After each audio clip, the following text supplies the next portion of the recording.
What's up and welcome back to Kinda Funny's Last of Us Season 2 Spoilercast. Of course, I'm your host, Tim Getty. I'm joined today by Nick Scarpino. Hello, Tim. And calling in remote, Greg Miller. Hello, Tim. How are you? I haven't seen that set in a long time. It's nice. How's it make you feel? You're all fancy looking. Back now. Yeah, it feels good. You know, they like to snap it into the HD footage. Yeah. You look good. How does it feel knowing your 3 stars are here with me? I hate it. You know, I really hate it. I was just at a wedding in Austin. I was there with Troy Baker and Bernie Burns. It was for Barbara Dunkelman and Trevor. Like, congrats to them. Literally every single person thought that I was leaving Kinda Funny. The amount of people that are like, this farewell thing, like what's going on? I'm just like, it's just Greg being Greg. And then immediately, like, they have no more questions. They're just like, they get okay, it. I get it. And yeah, they get it. immediately follow up with apologies. The amount of apologies I got. They're like, I'm so sorry you have to deal with Greg. And I'm like, I know. It makes for great content, though. It does. It definitely does. It definitely does. Yeah. Oh, you know what else is great content? Last of Us Season 2, everybody. We're talking about Episode 3 today. A little housekeeping for you real quick. Of course, we're doing this every single week. We only have 4 remaining. We're running out of the episodes of this show, but every single Monday we'll be here breaking everything down. You can get it on YouTube. You can get it on Twitch if you want to watch live, or you can watch later. Podcast services around the globe. You know the drill. If you want to get the Kinda Funny membership, that would be super cool. It gets you the shows ad-free, and you get a daily exclusive Greg Way. Greg, what's it about today? Today's Greg Way. Well, I mean, we'll see. Originally, I was going to do one of the questions from the Patreon chat, which was, hey, what other video game would you want to deep dive on with the devs like you are with the Elder Scrolls Online podcast? But here I was supposed to be in the office already. I got a sick kid upstairs. Does that change it? Am I doing it on my way to see a Redacted this afternoon? I don't know. There's a lot of moving parts. Greg Way will be fantastic as always, right, Nick? Always, Greg. I look forward to it every single day. You should too, with the Kinda Funny membership. Thank you to our Patreon producers, Anatoly Ast, Delaney Twining, Carl Jacobs, and Omega Buster. We already did a Kinda Funny Games Daily. Then after this, we're doing a Kinda Funny podcast, a big day of content here, back to back stuff. So we'll have a Kinda Funny podcast that's going to be talking about Bless's time in Japan. We'll probably dabble with me and Austin a little bit. Fun stuff all around. And after that, it'll be an NVIDIA sponsored Avowed stream, checking out all that DLSS for goodness. Then we're brought to you by Imperial and Aura Frames, but we'll tell you about that later. Let's get into it. Last of Us, Season 2, Episode 3, The Path, directed by Peter Hoare, who is best known for the Netflix Daredevil show. Directed a bunch of those episodes back in the day. Greg Miller, I want to start with you. What did you think of this episode? Fantastic. I think there was a lot of talk last week about the choices they had made and the differences from the game and I think one of the things we kept talking about last week was them fleshing things out. And so really getting to sit with a lot of the different moments here, I thought were incredibly powerful and unexpected.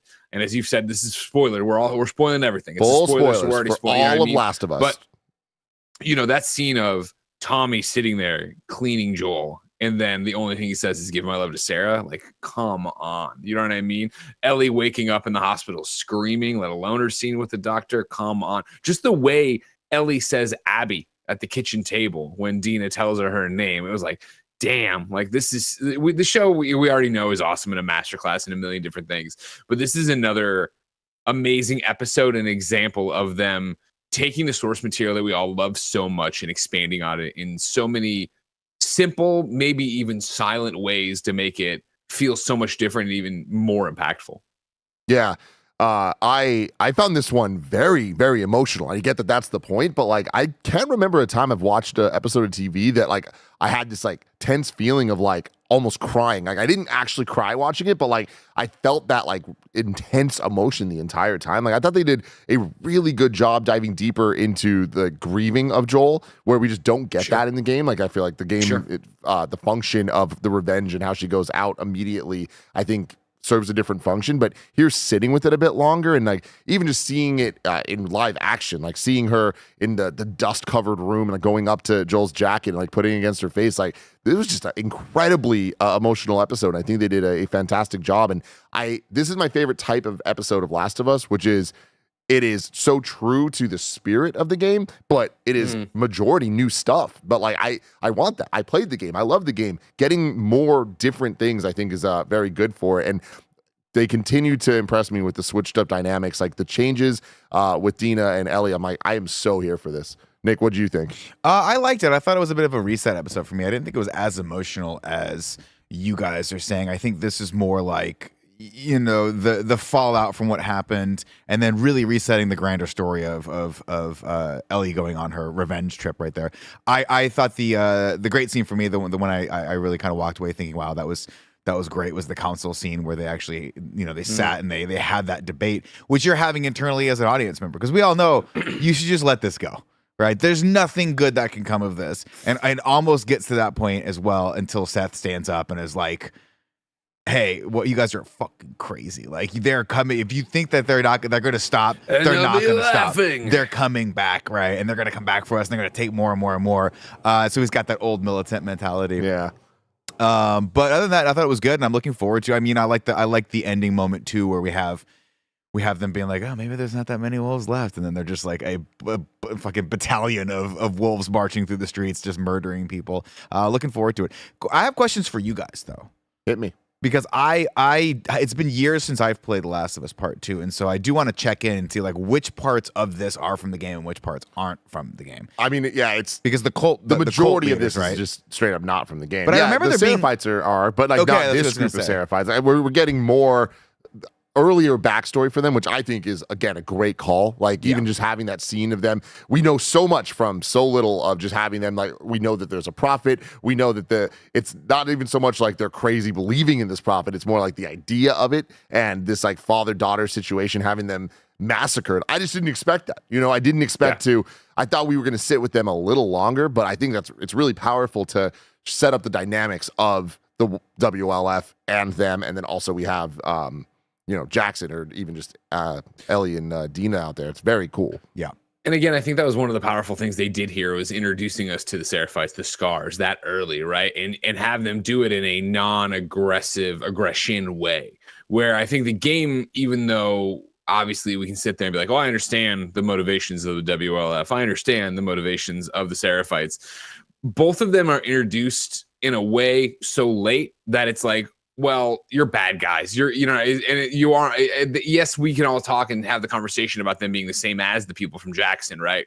But I feel like they lost their humanity in the video game. They were more obstacles we knew Ellie had Monsters. to overcome. And yeah, we knew exactly that they were the bad guys and we were the good guys. So I think I was watching that scene where they introduced the Scars, right? And like you're saying, the father and the daughter, well, can I have a hammer? Sure. What about the prophet? And him really explaining what they do and why they do it, and then showing them be afraid.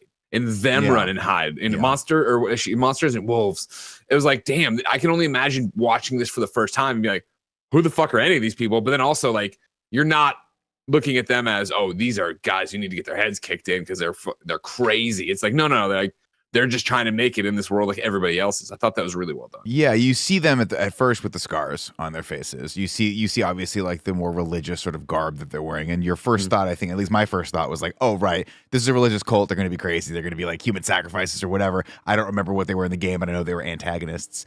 And then you have that good conversation where she's like, where the prophet says this, and the dad kind of breaks it in and he goes, well, prophets aren't like gods. They're not all knowing. They're just people that believe in an ideal and they like help people, you know, toward that. And that's why we call them prophets. And I'm like, well, that's such a grounded thing. Oh no, you're all dead. Yeah. There we go. Here we go. This is gonna be different. Oh no, you know. And then we have the one that moment where, you know, Ellie and Dina catch up with them, and it's just a slaughter. And they show you the dead kid. You're like, what are we? Come on. Yeah. Druckmann, what are we doing here? Neil, come on. But I thought the same thing too at that moment of like them whistling and explaining and him quizzing her on what it means. Like that's just a neat little part of the lore and the back building that, of course, playing the game, we all understood that's what they were doing. But to really see them have that language is cool. I love that. I really love that because I think that how the game introduces them is terrifying. Like the whistle is just such a good device to like make you feel that fear as a gamer. Like you don't know what they're saying. Yeah, exactly. It's like, and quickly it's like, oh, they're hunting me. Like that's crazy. But in this, like seeing them kind of be able to like communicate with each other and then actually translate it, I was like, this is such a fascinating expansion on what we already know about these people. Because like even again, it's been years since I played it, so I'm very hazy on like the details of 2. But I loved the prophet stuff. Like I feel like that. Some of it felt a little side story-ish where you had to like find like the different clues and stuff about it. But I'm happy that it seems like they're going to dive deeper into it here because to Greg's point earlier, it's like they're introduced late enough in the game and we don't get too much of them like on a personal level. So by the end, when it's just like a big ass war between everybody, it kind of just feels like noise as opposed to like groups that we care about. And I don't need characters specifically. Like I already care about them as a group more than I did in the game, which I think is, again, a testament to them taking their time on the show and allowing it to dive deeper into different directions. Yeah, and it's character development, right? I mean, you have to have that for a narrative show. Again, this is a passive experience that we're watching. We're not playing these moments. And I remember as they were sort of approaching Seattle, I remember having those moments where you have to do some of the platforming, some of the walking around and trying to find the way into the buildings and stuff like that. And I remember all that stuff, but so much of that is not story. That's all game mechanic. That's all the immersion of you being in this world and having to explore it and being scared and being in those moments. But I do think they're doing a big service, really fleshing out all these characters, even Jackson, like all the council, all these characters. The therapist. The therapist. I mean, Catherine here, come on. Come on. What are you talking about? Come on, her drinking at the Little League game, so good. Just so good. Not even that far out. I'm like, you're gonna catch a stray here. But I find it. I think it's really smart, and I think it's really interesting. From just you're making an HBO show, you're not making a game, and so I watch this and I go, I could be in this town more. I could see. I care about the inner workings now of these characters. I care about what happened with the therapist's husband and between her and Joel. I'm sure we'll get that story at some point later down the road. But that's really that's an immersion on a very subtle and very good path for me that I feel like I'm very much looking forward to watching the next few episodes of the show. Yeah, I mean, I think that just the dynamics of Jackson are so much more interesting, and I feel like they're true to this, again, the spirit of the game, where we just didn't get much Jackson, but now it's like I feel like this enhances my idea of even game Jackson, where it like fills in some blanks. Like I like Jesse so much more. I continue to in the show. How much more did you like him when he took his sleeveless? He took his shirt off and he had those giant arms. Oh yeah, I was like, whoa, Jesus! Yeah, where did this guy get these arms from? But Tommy continues to be another highlight for me of like the changes they make with him. I feel make it a more compelling, real story. Like I love the idea of the game of him immediately going after Joel. That makes sense too. But I think with the version of Tommy we have here and the version of Joel we have here, having the back and forth dialogue between Ellie and Tommy, where he's like, he was my brother. Like I know him. Yeah, I know him. Don't think I don't know Joel. Yeah, and like her being don't talk to me like I didn't know him. That's one of the quotes I jotted down because that was so good stuff. Like I think that was really great. And this version of Ellie, like I love that this whole episode, like the theme of her was she's lying. You know what I mean? Like she lies. They call her a liar, and like they had that conversation about like people can lie and not be liars, and she's like, no, she's a fucking liar. We can agree to disagree here, which I appreciate. Yeah, and what I love about it is like we see her straight up lie multiple times throughout the episode. Like she starts off the episode by lying. Yeah, I mean the patio thing, right? It's like we know we're getting the fucking patio scene. We know that she went to go see him. Right. I hope at least, right? Like there's no way that that's true. That she just didn't see him. So that, and then also just like her feelings with Dina. Like I think that they added layers to it where Dina being all in on Ellie and then being all in together in Seattle day one in the game, that's cool and that works. But I think this Dina is way more fascinating, and I like that they're still kind of playing this like, not will they, won't they, but they're kids that are trying to figure out their feelings for each other. They both clearly are into each other, but they're like, they want the other person to make the first move. You know what I mean? Yeah. She has that great line too at the end of the episode where she's like, I wasn't that high. Yeah. And that was like, Ellie, here's your opening. And she didn't take it. Come on, girl. I love that. Camping. That's why Greg and I can't go camping together anymore. Yeah. It just gets too we had a steamy whole in the tent. situation. Oof. Too much moisture. But yeah, even the opening shots of Tommy, like of them cleaning Joel's body and then Tommy coming in, it's like, oh my God, that is like, it's gut wrenching, you know? And I feel like just the game, I think did such a great job of having us go into Joel's house and be able to like see everything, and like it had this like empty feeling where it's like that hit so hard because like even though we didn't explore that house in the first game or anything, we didn't really have ties to that house. I think they did a great job of like still making it mean so much to us, but in the show, just the way that they shot it of the mailbox and like the memorial stuff, like it was so clear how much Joel meant to Jackson and how much Jackson lost with Joel dying, but also them in the council bringing up the whole thing of like, it wasn't just Joel that died. Like so many people died. And I just think that it adds a lot of weight to the context of Ellie's journey. This is the power, right, of the format. where when we're the video game, and I know in this one game we are not, but for this everything we're talking about, you are, right? You're on sticks is Ellie, so everything has to be from Ellie's perspective. And so I really think the fact that we're sitting here like, oh man, well Jackson feels so much more fleshed out, and I like everybody there more. And I think there's a lot to be said for the fact that when we're playing that game, we're playing as Ellie, who feels like an outsider who doesn't have, you know, I mean, she can't have these connections, right? When we're walking around Jackson on the sticks in The Last of Us Part 2 for the first time, right? The first thing that you feel warmth from is when you see Dina having the snowball fight with the kids, right? Yep. Otherwise, it is a stilted conversation with Jesse. You're walking out into the world. All this stuff's happening, but it's not happening to you. It's happening around you. You feel like you don't know where you belong in it. This is all thematically where Ellie is in that world. And I think that's the power of playing a video game and having that perspective, but then also hopping over to a show here where there'd be no way, even though Catherine Harris' therapist character isn't in the game, there'd be no way for us to see her have that conversation with Tommy, right? It just wouldn't make sense unless we're sneaking in the bushes or whatever to hear them have this conversation and have Catherine O'Hara deliver that stuff about she's a liar, this, that, the other. Like, but then I love when she says it, you know what I mean? Because they drift into this therapy session so seamlessly that, you know, he's inherited Ellie, right? Ellie's now his daughter in terms of like, you know, basically God parenting or whatever, right? And then it's the conversation where, you know, she's going back and forth, right? And then it's the one of some people just can't be saved. She says that. And I was like, damn, like, you know what I mean? Wow. Catherine Hare, of course, a drunk all the time and high all the time and not on her thing, but like to deliver that is pretty cool. I like that whole conversation. I like how she was talking about, they were sort of talking in theoreticals of like nature versus nurture, right? And she goes, she goes like nurture only goes so far, really, right? It's only really 10% of whatever it is. The rest of it is just someone's nature. And she goes, basically alludes to the fact that she's like, did Joel drag her along or were they walking side by side? Like, is this person just someone that's got the demon in them and there's no, and then she goes, yeah, some people just can't be saved. What a great moment. So good. Smiling the entire time. Speaking of the side by side thing, did you guys notice that in the intro, at the end, it would be like the fungus turning into like the 2 and now it's just 1? Oh, I did not. Oh man, that was the first thing when that happened. I was like, oh, I'm in for some shit. They're about to fuck me up with this episode, and they did. Oh, yeah. This one's sadly one of those where I just skipped the intro. What? That's too slow. Oh, come on. Music's too good. It's either X-Men 97 or nothing for me. Well, that's my life. That's what it's got to be. It's a simple rule.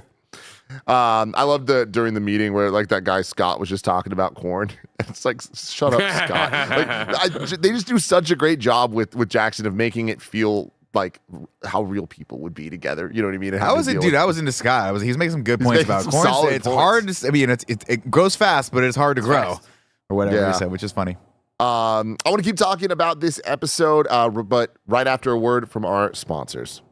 This episode is brought to you by Imperial. We have told you all how important it is to developers that you wish list the games you're interested in. So, if this sounds cool to you, make sure you wish list it. I can't tell you how much it helps. Imperial is a complex, feature-rich action RPG where you'll be sent to a planet in a far-off corner of the galaxy to explore an enormous, imposing monolith. As an elite mercenary, you'll join the expedition tasked with unearthing the secrets of the monolith and face off against the deadly automatons within. In Imperial, you'll explore 4 vastly different quadrants of the monolith, accessible only by using mysterious artifacts known as cartograms. Each cartogram affects which enemies, boss fights, and loot will appear when you enter the monolith, so no 2 excursions will be the same. Find even more cartograms to explore by looting defeated enemies or buy them from other players online at the trading post. You'll need to make sure you have the right gear to take on the harder cartograms. Build your mercenary, choose your gear, master your abilities, and take down everything in your path in Imperial. Face off against enormous, deadly bosses and seek out secret paths to find bigger and better loot. Help the members of the expedition in deep branching quests and aid other players in asynchronous multiplayer. Get ready, mercenaries. The monolith awaits. Imperial is available May 8th on PC, Xbox Series X and S, and PlayStation 5. Wishlist now. It helps so much. Wishlist Empyreal! This episode is brought to you by Aura Frames. If you haven't called your mom in a while, here's your reminder to do it. But if you want to go above and beyond, Mother's Day is coming up and I have the perfect gift idea. Aura Frames are incredibly smart and easy to use, allowing you to upload unlimited photos and videos directly from your phone to the frame. Plus, you can order the frame online and preload it with photos and videos using the Aura app, so it's ready to go right out of the box. It's a gift so special, they'll use it every day. Me, Kevin, and a ton of people at Kinda Funny are obsessed with our Aura frames. It takes about 2 minutes to set up the frame using the Aura app. Aura frames were named the best digital photo frame by Wirecutter and featured in 495 gift guides last year. I counted. Aura has a great deal for Mother's Day. For a limited time, listeners can save on the perfect gift by visiting auraframes.com to get $35 off plus free shipping on the best-selling Carver matte frame. That's auraframes.com, promo code Kinda Funny. Support the show by mentioning us at checkout. Terms and conditions apply. Roger's just cracking up. Roger's running the show, but like he just started the countdown way earlier than he normally does. Okay. So he just committed to the full 10-second countdown. You gotta commit. One thing, one of my favorite lines in this is it's quiet, too quiet. Curtis or Viper, both in all 4 movies, and I'm like, this is just so good, man. And then following that up immediately with the There's about to be a whole lot less. yeah, I guess there aren't that many wolves. There's about to be so much less. Curtis or Viper? No, that was me. I was trying to sound like a badass. You don't need to try. I'm like, I fucking love this Ellie and Dina, man. They are good. Yeah, 100%. And that scene, that line, that like levity and seeing Seattle, like that was awesome. And then yeah, you see all the wolves, but having Manny up in what's that tower called? The Seattle Tower? Oh, the Eye of not Seattle? Sky, yeah, I'll look it up. A Space Needle? Space Needle. Space Needle, yeah. Seeing him up there, I'm like, that's fucking sick. That he's just like overlooking from that. Like, damn. Just fucking salty. Yeah. Just salty the entire time that these guys on the ground can't get their call outs right and he's got to move his shit and like, stuff oh, like man, that. I gotta go to this, look at the other thing. Come Yeah, on, man. Yeah, very cool. God. And then of course, Do you think there's a chance, Tim, that they don't go anywhere with Ellie and Dina, or do you think it's just the two? They're gonna play it like this, like you're talking about with 2 kids who are trying to figure it out? Oh, I mean, I think that for sure they're trying to I figure agree. it out, I'm right? just wondering. Yeah. I thought it was interesting where she was like, well, I'm not gay, so I don't know. You are. Like, how did I rate? Like, I thought that was an interesting line to throw in there. I think that's more, again, I think it was all bait, quote unquote. Sure. Like to try to get Ellie to like push her and whatever. Cause like I feel like it was never like I'm not interested in this. It was like of course. I'm clearly asking about this kiss because I liked it. You know what I mean? So it's like I feel like it's this is I'm just them not figuring it sure I'm out. comfortable with what's like yet. Yeah. I haven't fully, we're just exploring. It's very explorational, like let's start some stuff. And then there's the Jesse thing too, where it's like in the game, but also in the show, they've set up that they're kind of on and off and whatever. And she says she goes back to him, and I feel like they had to do that because of the pregnancy and just timing wise, and this For how being much time's passed? 3 months later or whatever. So it's like that makes sense. And yeah, it's I feel like I don't think she got back with Jesse and like hey, like we're together way. I think it was more of like they banged it out. You know what I mean? God bless him. But I think that Dina's been thinking about that kiss with Ellie the whole time. I think she's gayer than she's saying. And then my other question for you: so you think we're gonna get a flashback where they're toying? Are they trying to double trick us, the people who've played the game, where when we got to see Ellie walk up after the barn dance, walk past Joel, obviously that broke my heart because I was like, that's the last time they're gonna get the chance to talk, probably. Then she says today it was. You think we're gonna get a double back later in these 4 episodes or next season? That is her walking up to the thing. I think that'll be next season. I think that, I mean, again, it's hard because the game tells things a little out of order and it's been a long time. Don't we not see that conversation until like the end of the game? Correct, but we never got the, hey, like, again, it's very complicated because of the game never, I don't think, did a great job of explaining that you were living in Joel's garage. So Yeah. like when I was playing the game and we got that conversation, it had never, we had never seen that setting before. Yeah. So that was the first time we saw the porch and saw him on it and knew where we were canonically. For me, it was playing the game. Oh my God, they had this fight. She woke up the next morning, went on a patrol. Joel got killed. They never had a chance to talk or anything. So then to see that when we were watching the premiere or whatever, right? I was very much like, oh my God, they're taking that conversation away from us. They're not going to have that conversation. This is going to end badly. Yeah. And Ellie's speech today, in front of the town council, she says something about, not thinking and it's gotten into her trouble before and some things you can't take back or you can't undo or whatever. Yeah, And the it's similar guilt to of what it she was all. talking about with Catherine O'Hara. Yeah, I mean, obviously things are different, so I don't know what Of course. path they're going down. I feel like they have the flexibility that they've set themselves up that they could not do that. I think she's lying. I think that we're going to get that scene, and I think even the way that they showed, like last episode or 2 episodes ago, I guess, when they showed her walking past the porch and like looking at Joel, the way that was cut to me kind of felt like that wasn't all that was there. Like more happened, but I could be totally wrong. But I can't imagine them not having that. Having said that, last season that thought that there was no chance they wouldn't do the Joel hanging upside down thing, and they didn't. So maybe. Yeah, I mean, I think it's one of the most powerful conversations in the game, Totally. right? And I think it leads to such a great line, right? Of like, I don't know if I can forgive you for this, but I'd like to try. Like, I think that's powerful and needed, which was why I was shocked they showed it but took it away from us. So I mean, you know me, Greg, I don't think as critically as you do, Tim. So it's like I saw that and I took it as face value of like, oh, they're not going to do that. Okay. I think the conversation, this episode focused way too much on Ellie lying for that to not for her to not have a live consequence of things that she was actually saying there. But I need your help here because I could swear that we see the porch scene in the game early, but then we get more of it later. Like, I feel like it's a fairly similar structure to how they have it here. We just don't see her walk to the garage or whatever, but I'm pretty sure we get some of the conversation of them on the porch. And then it's like the actual redemption between the two of them happens way later. But chat, correct me if I'm wrong. Chat, yeah, tell me if I'm wrong. Zach says, she literally says they worked it out in episode 2, lol. Like, again, watching that, it was such a blow-off comment to Jesse that, yeah, we worked it out, it's over. Like, it was her trying to get Jesse off the trail of them having a major problem, I thought. Yeah. A couple people in the chat saying they think I'm right. No confirmations, though. But anyways, what do you think, Nick? I mean, yeah, I think there's more there. I mean, I don't think you have Pedro Pascal and you don't put him in a scene like that. So from a writing perspective, exactly. come That's on, true bro. too. You got this, and this is a pivotal scene. So I think we go back to that, and I think we go back to a lot more than we absolutely should go back to that. Lob Seahawk says Tim's correct. The scene is teased several times before we see the full thing. Tristan says just play the game. Yeah. So okay, great. Yeah, and that's the thing is, do we get that this season as kind of like a button to like the 100%. theme of this season? 100%. I don't know. I think it's next season. She's already lied about it. We've already foreshadowed it, right? She's lied about this relationship with him and that she lied about the last night. We know, there's no way she actually absolutely talked to him. Yeah. But she lied to get out of prison, basically. She's on parole. But again, we don't see that. We figured it out. We don't see that kicker of the conversation until she's about to kill Abby, right? Exactly. So we shouldn't see that in this season. Then I think they're gonna hold it for next season, but interesting. Yeah, because everybody's forgotten about Pedro. I'm a bit hazy as to what she knows and what she doesn't know right now, versus of it all, right? What do you mean? She knows that he killed all those people, right? Oh. For her. What he said to her, she's basically like, you're full of shit, right? The viewer doesn't know that yet, but that we as the game players do, because we will in either this season or next season get a flashback where they're out on patrol or whatever, and she calls him out on it of like what really fucking happened, and he lays it all out, and she's horrified and doesn't talk to him, and that fractures their relationship. Okay, and that's where we find them now, right? That's the fracture. That's where we picked up season 2, episode 1. Okay, yeah, that makes sense.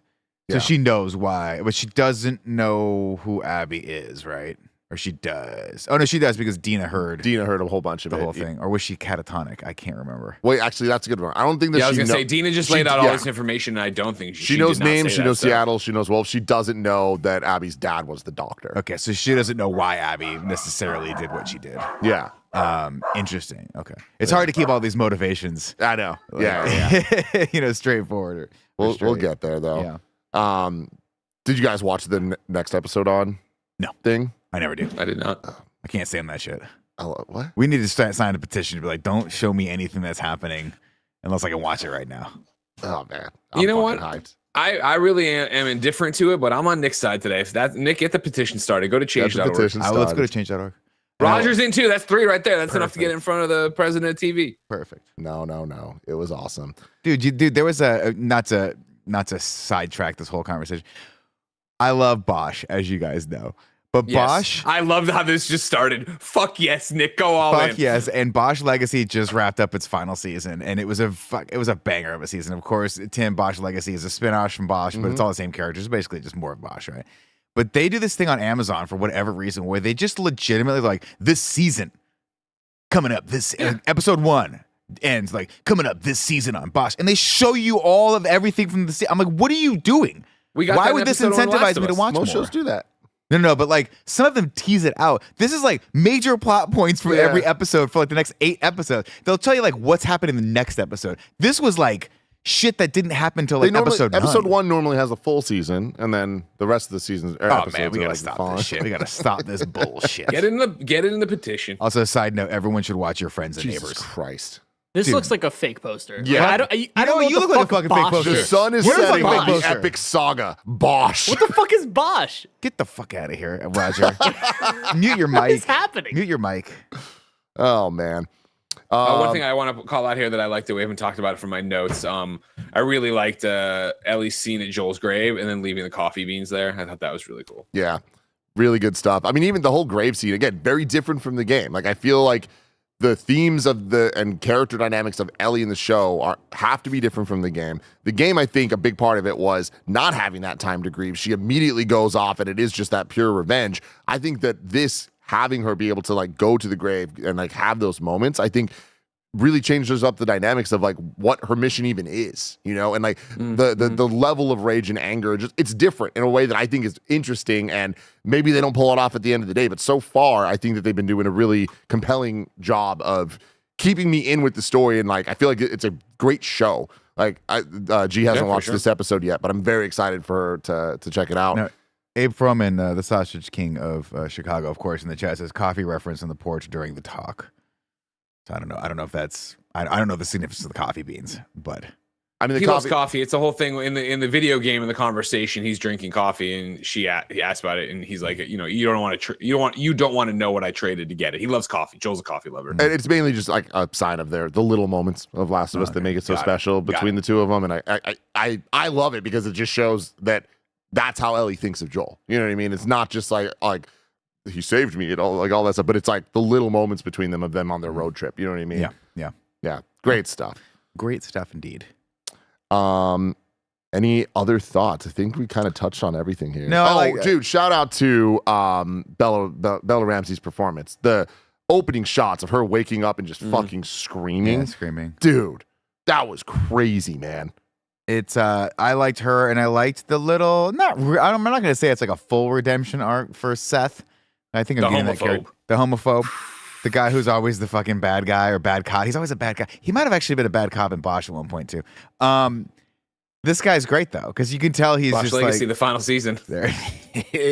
I liked it. I like the handshake. I like that she shakes his hand at the end. Yeah, too. And he's like, Trey, he's like, this is a better gun. Like, take this gun. I thought that was a good scene. And her giving him shit too, like, was it friendly, like all that stuff. I love it. What I appreciate about it though is how it fits so well into the Last of Us world, where I don't necessarily see it as a redemption arc. I see it more as like people are complicated and they could be bad and good at the same time. Yeah. And I feel like I liked Seth where, to me, like I feel like even his speech in the council, it's not necessarily coming from a good place. Like we like it because we're like, yeah, we're rooting for Ellie, you know what I mean? Like as the protagonist. So it's like, we want her to win the vote just storyline wise. But you said this earlier, it's like, they shouldn't go. Like, I wanted her to lose the vote. They should not be like, going I know to what this I thing, know right? what this show is, but in my brain, I wanted them to lose the vote. And then her therapist pulled her aside and be like, why don't we just talk before you go out on this? Because this is going to be your destruction. You're going to take yourself. But I thought that they did a good job of like having Seth come off like, I don't think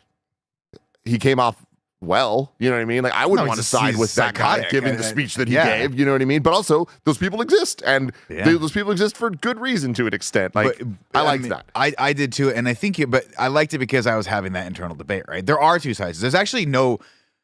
I would argue there is a right or wrong answer based on like the logic and the statistics of what might happen. But if there really is a group out there, and remember, these people don't know why they attacked, right? They're not sure why Joel's dead. I don't think Ellie was out there being like, well, let me tell you this crazy ass backstory as to what happened. And take a look at this scar and all these things, right? So they don't really know. So on a certain level, if you've been through all this shit they've been through, there's an argument to be made that there is a group of another faction out there that's testing the fence of Jackson, and we maybe need to go push back on them before they come at us full tilt. We've already seen their numbers in the end of this episode, but I think the rest of us are like, no, violence begets violence, and if you push out there, they're going to push back with more force, and then it's just going to be all out war. But it's interesting. It's an interesting conundrum.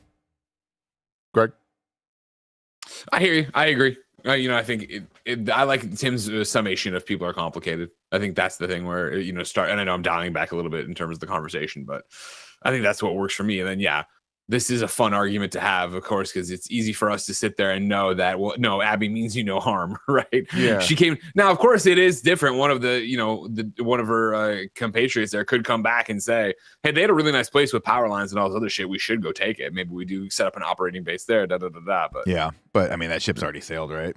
Yeah. if you're doing laundry. Chandri Scholar in the chat says, "What do you think about Tommy staying behind in Jackson? There's not a freaking way that he doesn't leave. He's Yeah. leaving. The second he finds think out he that has Ellie to. and Dina are gone, he's got to go. Yeah, I mean, again, I think that the show version of Ellie, like, I feel like the guilt that she has to deal with, I feel like they did such a good job setting up Jackson as a community that we care about. So it's kind of on her making the choice to, even though the vote said don't go, she went anyway, and it's going to cause Tommy to go after her. She is causing problems for Jackson. Like, I think there's just even more guilt that's going to be on her shoulders when things go bad, potentially, like at Jackson. I don't know that we'll ever even see that necessarily, but like, I think that the concept of her turning her back on the people, especially after they just had this brutal fucking attack and the wall being destroyed, like, I think that that's good storytelling. It's different than the game, but yeah, Tommy's going after her for sure. Do you think Tommy and Jesse? Yeah. Yes. Yeah. Yeah, right. yeah, That was the yeah. That's Well, the squad kind of in the game, right? I don't remember what. Yes, I right. thought it was 4 people. was Wasn't the two it of them. Tommy, Jesse, Dina, and Ellie? Yeah. If memory serves, and chat can correct me if I'm wrong, the one guy who just played it or whatever, it's similar that Ellie and Dina take off on their own, but yeah, then Tommy and why am I blanking? Jesse come after them because they left. Or whatever. Tommy's first, because Tommy and Ellie were talking. Oh, is he? I thought Jesse Yeah. was first. Oh, maybe it's, and then Jesse. And Well, no, Dina? because Tommy and Ellie were having. Correct me if I'm wrong. Tommy and Ellie had a conversation. Ellie's like, "We gotta fucking go," and he's like, "Give us till tomorrow," and then he leaves early. Smalls HD says Tommy Right, first, right, Dina right. and Ellie, and then Jesse follows. Gotcha. Yeah, at Right, this point, that's you right, might as well that's just right. send the 16 people. You know what I Send mean? the What the hell are 16. you? Also, that was what an aggressive number. Yeah. 16 people to go assassin, to go eliminate. Dude, oh To yeah, go- the way yeah. that I they was talked like, about it damn, too. bro. Fuck me. That's cool. Yeah, man, Yeah, they have to, and it'll be fun. It'll be interesting. it's gonna be It'll be interesting. fun. Can't wait to see next episode. Let us know in the comments below what you thought of episode 3, The Path of The Last of Us season 2. 4 remaining episodes this season. Stay tuned for the Kind of Funny podcast live on YouTube and Twitch, or you can get it later on podcast services. Till next time, love you all. Goodbye.